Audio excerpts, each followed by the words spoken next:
दोस्तों नमस्कार। Hindi audio book secrets of the millionaire mind, दौलत के खेल में चैंपियन कैसे बने, राइटर टी हार्व एक्कर। दौलत की फाइल नंबर 4।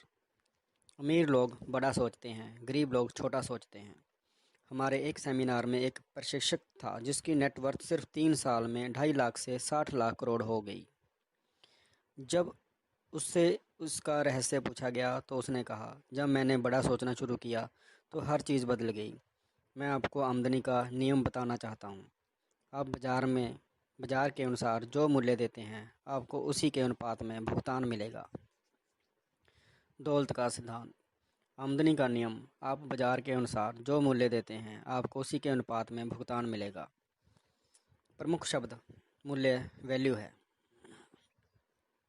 यह जानना महत्वपूर्ण है कि बाजार में आपके मूल्य को 4 तत्व तय करते हैं: आपूर्ति, मांग, गुणवत्ता और मात्रा।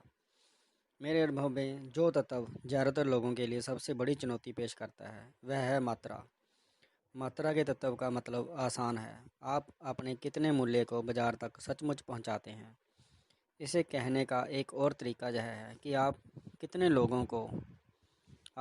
लोगों की सेवा करते हैं या उन्हें प्रभावित करते हैं। उदाहरण के लिए, मेरे बिजनेस में कुछ प्रशिक्षक एक समय में 20 लोगों के छोटे समूहों को सिखाना पसंद करते हैं। कई प्रशिक्षक कमरे में 100 प्रतिभागियों के साथ आरामदेह होते हैं। बाकी 500 लोगों को सिखाना पसंद करते हैं और कुछ तो 1000 से 5000 इससे ज़्यादा प्रतिभागियों को सिखाना पसंद करते हैं। क्या इन प्रशिक्षकों की आमदनी में अंतर है? बिल्कुल है। नेटवर्क मार्केटिंग बिजनेस पर गौर करें। अगर एक व्यक्ति की डाउनलाइन में 10 लोग हों और दूसरे व्यक्ति की डाउनलाइन में 10,000 लोग हों, तो क्या उनकी आय में अंतर होगा? निश्चित रूप से होगा। इस पुस्तक की शुरुआत में मैंने जिक्र किया था कि मैं रिटेल फिटनेस स्टोर्स की चेन का मालिक था।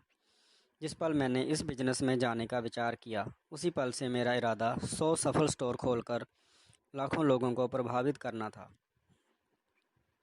दूसरी तरफ मुझसे 6 महीने बाद काम शुरू करने वाली मेरी प्रतियोगी का इरादा सिर्फ एक सफल स्टोर खोलना था। अंत में उसे अच्छी आमदनी मिली, जबकि मैं अमीर बन गया।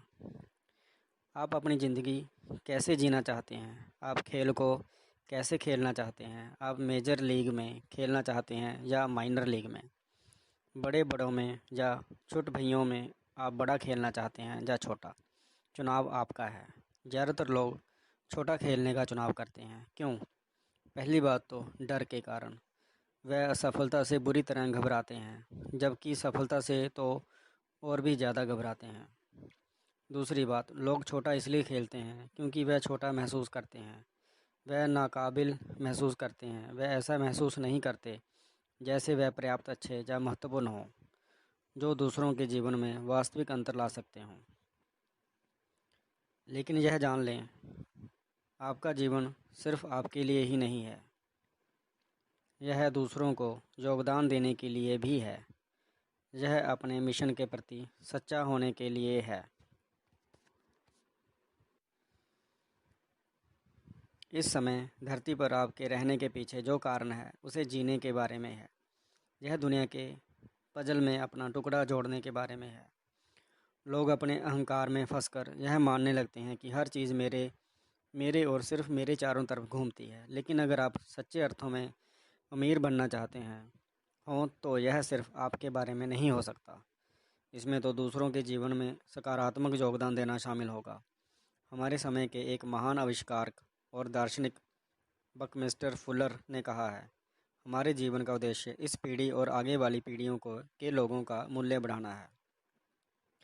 हम इस धरती पर अपने नैसर्गिक गुण लेकर आते हैं, यानी हम कुछ चीज़ों में स्वाभाविक रूप से निपुण होते हैं। ये उपहार आपको किसी खास कारण से दिए गए हैं। इनका उपयोग करने तथा दूसरों को लाभ पहुंचाने के लिए शोध से पता चलता है कि सबसे सुखी लोग वह होते हैं जो अपने नैसर्गिक गुणों का अधिकतम उपयोग करते हैं। जीवन में आपके मिशन का एक हिस्सा ज़्यादा से ज़्यादा लोगों तक अपने नैसर्गिक गुणों का लाभ पहुंचाना और उनका मूल्य बढ़ाना होना चाहिए। इसका मतलब है आपको बड़ा खेलने की इच्छा रखनी होगी। क्या आप उद्यमी की परिभाषा जानते हैं? हम अपने कोर्स में इस परिभाषा का प्रयोग करते हैं, जो दूसरों की समस्याएं लाभ के साथ सुलझाता है। यह सही है, उद्यमी समस्या सुलझाने वाले से ज़्यादा कुछ नहीं है।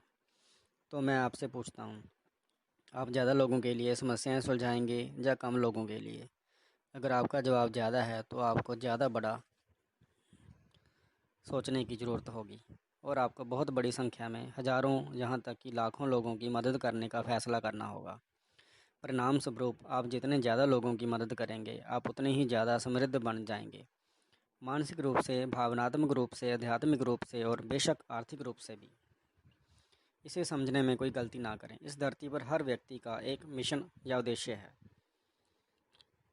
अगर आप इस वक्त जिंदा हैं तो इसका कोई कारण है। रिचर्ड बाख ने अपनी पुस्तक जोनाथन लिविंगस्टन सिंगल में पूछा है, मुझे कैसे पता चलेगा कि मेरा मिशन पूरा हो गया है? जवाब, अगर आप अब भी सांस ले रहे हैं तो आपका मिशन पूरा नहीं हुआ है।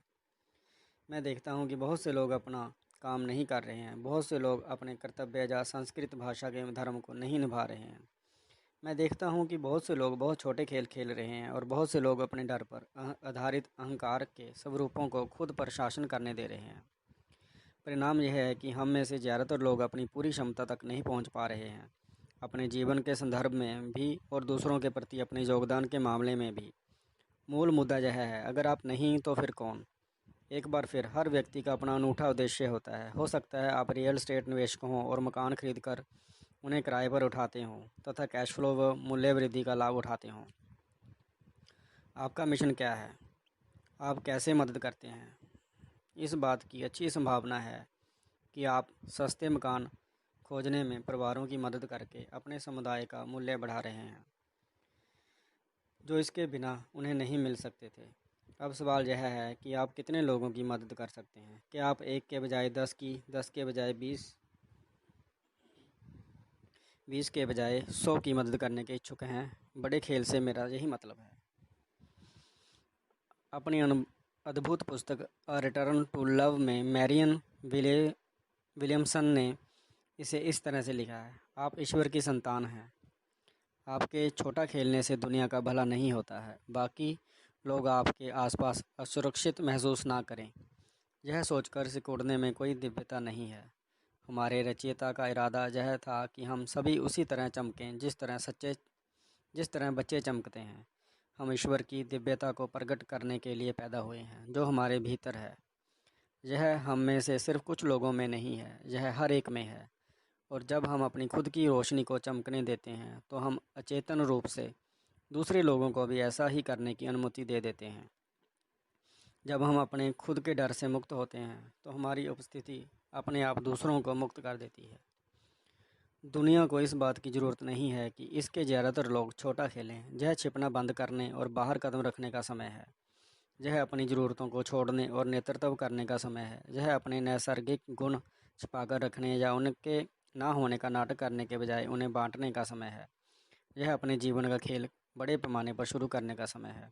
सारांश यह है कि छोटी सोच और छोटे काम दिवालियेपन और असंतुष्टि की ओर ले जाते हैं। बड़ी सोच और बड़े काम दौलत व सार्थकता की ओर ले जाते हैं। चुनाव आपका है। घोषणा दिल पर हाथ रख कर कहें, मैं बड़ा सोचता हूँ, मैं हज़ारों लोगों की मदद करने का चुनाव करता हूँ। अपना सिर छू कर कहें, मेरे पास मिलीनियर मस्तिष्क है। मिलीनियर मस्तिष्क की गतिविधियाँ लिख लें कि आपके हिसाब से आपके नैसर्गिक गुण क्या हैं। ये वह चीज़ें हैं जिनमें आप हमेशा से स्वाभाविक रूप से अच्छे हैं। यह भी लिख लें कि आप अपने जीवन में और ख़ास तौर पर अपने काम काज में इन गुणों का ज़्यादा इस्तेमाल कैसे और कहाँ कर सकते हैं। जिम रोज़मेरी की सफलता की कहानी। जिम रोज़मेरी प्रति टी हार्वर एकर। अगर किसी ने मुझसे कहा होता कि मेरी आमदनी के साथ ही मेरा खाली समय भी दोगुना हो जाएगा तो मैंने कहा होता कि यह असंभव है, लेकिन मेरे साथ ठीक यही हुआ। एक साल में हमारा बिजनेस 175% बढ़ गया और उसी साल हमने कुल मिलाकर 7 हफ्तों की छुट्टियां मनाई। उनमें से ज़्यादातर अतिरिक्त पीक पोटेंशियल सेमिनारों में गुजरी। यह बहुत आश्चर्यजनक है जब हम इस बात पर विचार करते हैं कि पिछले 5 साल से हमारी तरक्की की रफ्तार बहुत कम थी और हम साल भर में मुश्किल से 2 हफ्ते की छुट्टियां मनाने का समय निकाल पाते थे।